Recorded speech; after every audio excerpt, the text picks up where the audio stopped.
Hi everybody and welcome to our second episode of Movie Reviews here on Culture Crusaders. My name is Romero. My name is Gabriel. And we're going to review some films for you. Yep, yeah we are. Some, one relevant film that just came out and one of our favorites that we think you guys should watch. And why are we doing that? Because it's a slow week. Let's just be honest. Yeah, I know. There aren't a lot of movies coming out. Granted, there have been in the past couple of weeks, but we just felt like you might have already seen them. We kind of want to stay current, so if a movie comes out, we'll watch it that weekend and then we'll put it up on Wednesday. But anyways, so what is one of the newest movies that we're going to be reviewing? The new movie we're talking about today is... We're going to start off with the new one? Yeah. Okay. Yeah. We're going to talk about Furious 7. Ooh, a big one. I feel like you have a lot to say. I have so much to say about Furious 7. Okay, well, tell us some information about it. Okay, so basically this is the 7th installment in the Fast and the Furious franchise. They're no longer fast. They're just furious. They're just furious. They're just mad all the time. They just And I felt like that's what they were in the movie. They just talked for 2 hours about everything that made them mad. Just for 2 hours. And Vin Diesel just looked mad. No, he didn't even look mad. Okay, so yeah, 7th installment in the Fast and Furious franchise. It kind of ties a bunch of loose ends up in the franchise. You know, you find out why Tokyo Drift is so out of nowhere. Yeah. Paul Walker's character gets. I'm sorry to interrupt, but when did Tokyo Drift come out? Tokyo Drift, man, that came out like 2003, maybe 2005. Really? Yeah, dude, it's been a while. Here, I'll look it up real quick. Go ahead, continue. But yeah, it ties everything up really nicely. It brings you full circle. I was impressed with how they got around some of those plot holes and, you know, the way they decided to go things like with Han dying. So that was cool. But the film just wasn't... Dude, it was okay. It was like there was so much booty. So much slow motion booty and cars. Oh, it's not even booty. It's like slow motion booty and boobs. Yeah. It's kind of annoying, but Tokyo Drift came out in 2006. Tokyo Drift came out in 2006. That's mad props for like tying in the movies. Yeah. Like they had 10 years later, which I think they basically started that at the end of the 6th film, right? Because at the end of the 6th film, Han went to Tokyo, I believe. I think so. So that's basically when they decided. So they already kind of knew how they were tied all together, but it still worked out well. That's still like a lot of movies that they've done. Yeah, I know. That's what, and they've they're already talking about an eighth movie and all this stuff. And I think Tyrese and Ludacris want their own spin-off film. They don't want. They said they'd be cool, and so we're gonna get some spin-off films. Who directed it? James Wan. He did The Conjuring, Insidious, Saw, Insidious Chapter 2. I think we talked. Is he doing the third installment of Insidious? No, he's only doing he only did Insidious 1 and 2. Why were we talking about him? I felt like we were talking about him. I don't know. But I like him as a I like film director. Mm-hmm. The Conjuring was really good. So were the Insidious. I really liked the for a horror film and stuff of its nature. Like I really liked it. But yeah, so he did something a little different. It didn't feel like the film didn't have that much of an impact on me. I don't think his direction, his directing influences really stood out. Like what from that film made you think like James Wan? Yeah, no, nothing. Just because I felt like he had to stick to previous. So you had to stick to previous. Like, you already movies. have the characters. Yeah. You already have basically the plot. Yeah, so. And it's really restrictive because there's already a precedence for how the movies should look and what the people want the movies to look like. In them. Yeah, so it's kind of disappointing that I think that the previous installments were restricted on James Wan in regards to his directing abilities. And stuff like that, so. Yeah, the film, I mean, alright. One of my favorite... See, here's the thing. Like, dude, one day I'll wake up and I'll be like, I fucking love Vin Diesel. And then one day I'll wake up and I'll be like, why is he a movie actor? Yeah. And while watching Furious 7, it was one of those times where I was like, I have to sit through... Dude, there was no inflection on his voice at all. He just He talks. never has He any speaks with a inflection. scowl, and he doesn't open his mouth all the way. It's about family. He has Like- to get his throat. Like, he has to get his yeah, like voice clear deep. your throat, man. Like, but I mean that also is what makes him fucking cool. Yeah, You know? yeah. But like, Like that's his thing. I don't know. I think it's because it was the 7th film of it, watching him do that. You know, like I think it's cool when you like put him in a new film. Like Triple X was awesome. Yeah, the You know, Riddick series. Riddicks, Yeah. those were great. But like a Yeah. 7th Furious film, I mean, I don't know.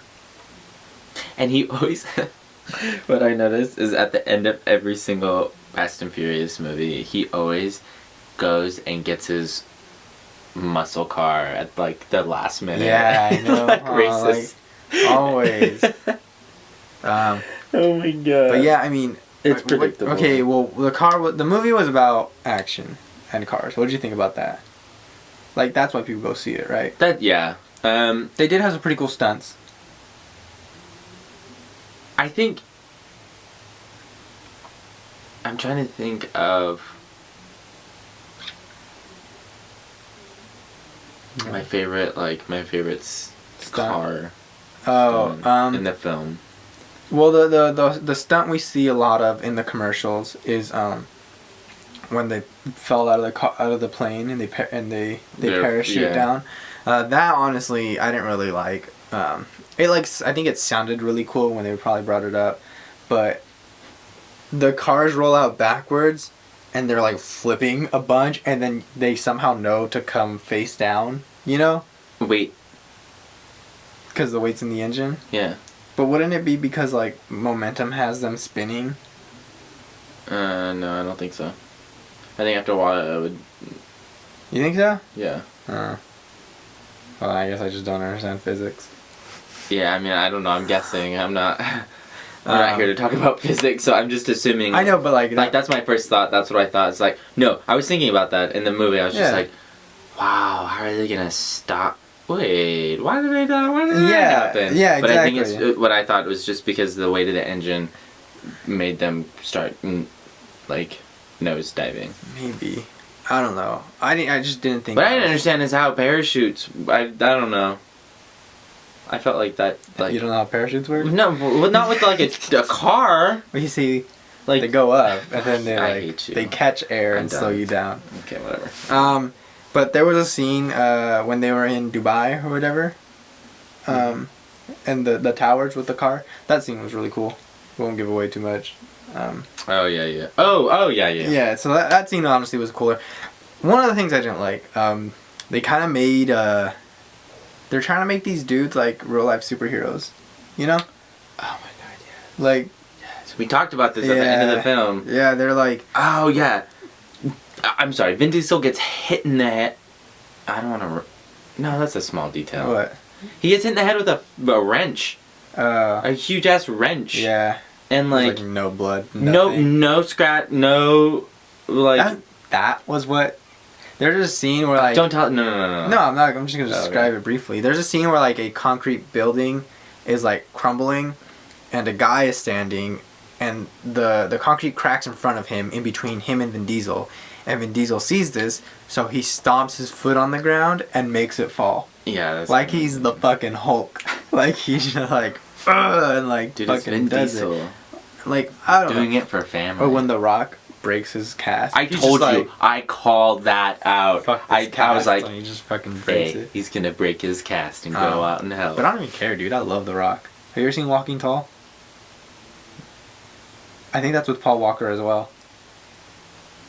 It's The Rock and Paul Walker, and it's like it's a really good Are film. they in the? It's like a cool action film. Okay, I think I have. But yeah, but like I mean, whatever. It's expected. I mean, it's like a super action movie.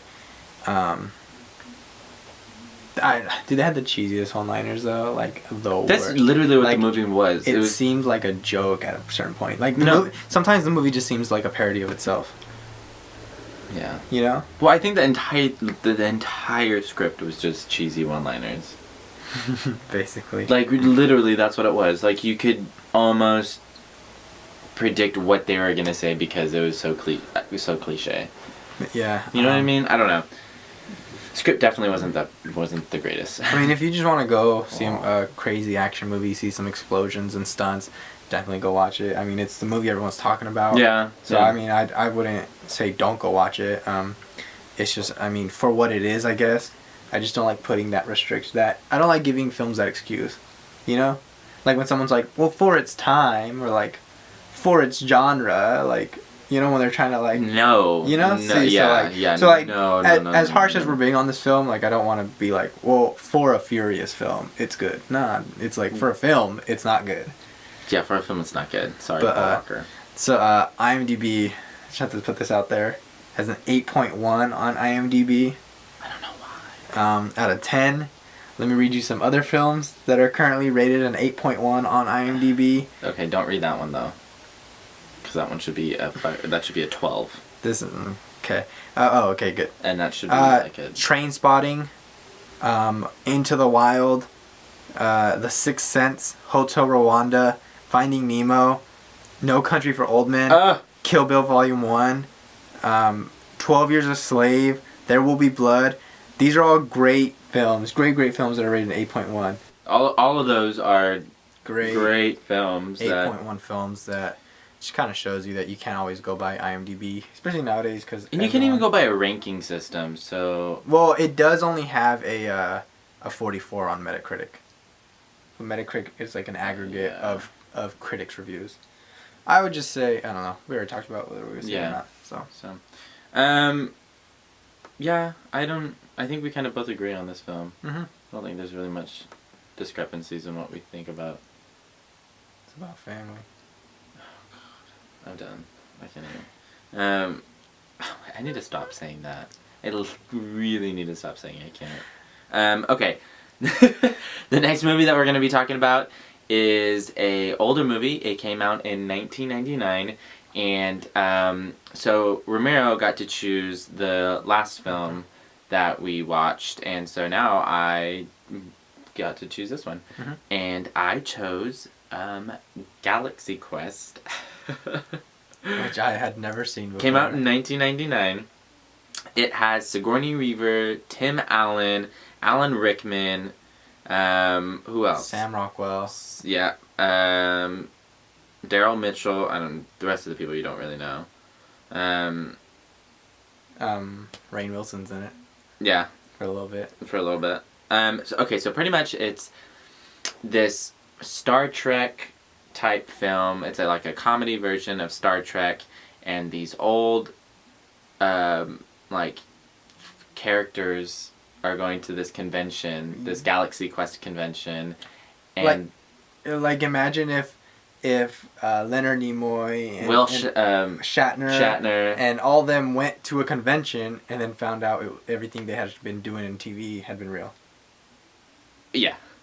That's literally what it was, and like made real because of someone else was watching their shows and thought it was real. Yeah. It's funny. It was really funny. I thought it was hilarious when I first saw it back in the day. And it's been a great film that I've always watched when I want to just laugh. Yeah, it was definitely. What do you think? It was definitely a cool take on it.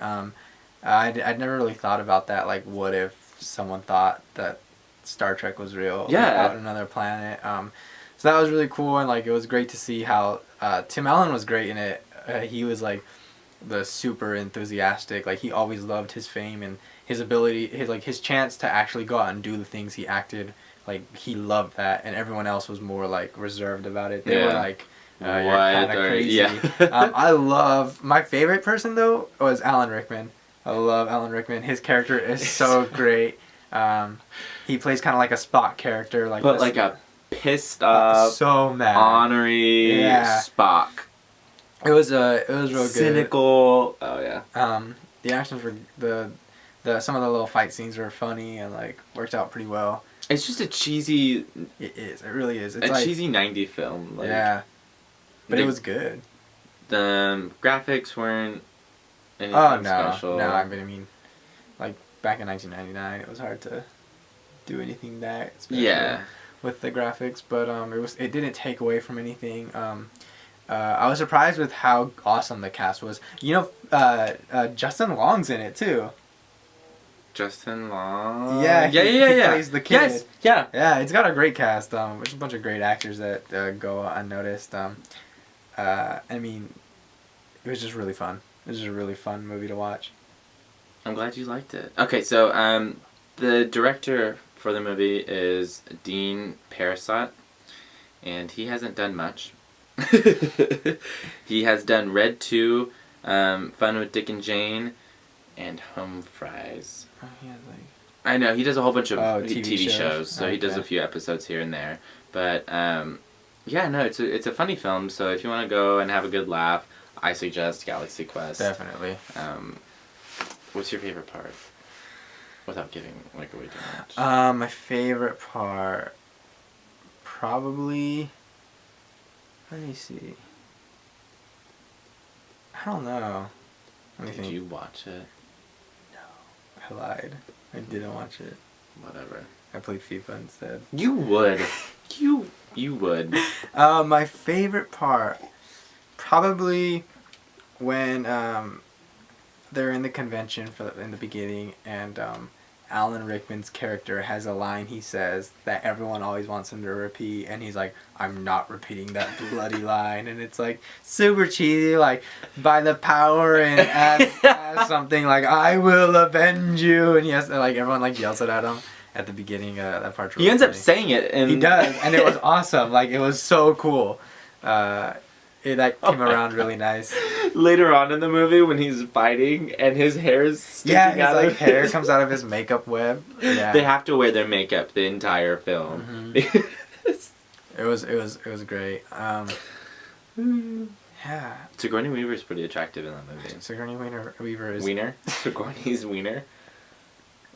Sigourney Weaver is now always, I know what's on your mind. Always attractive.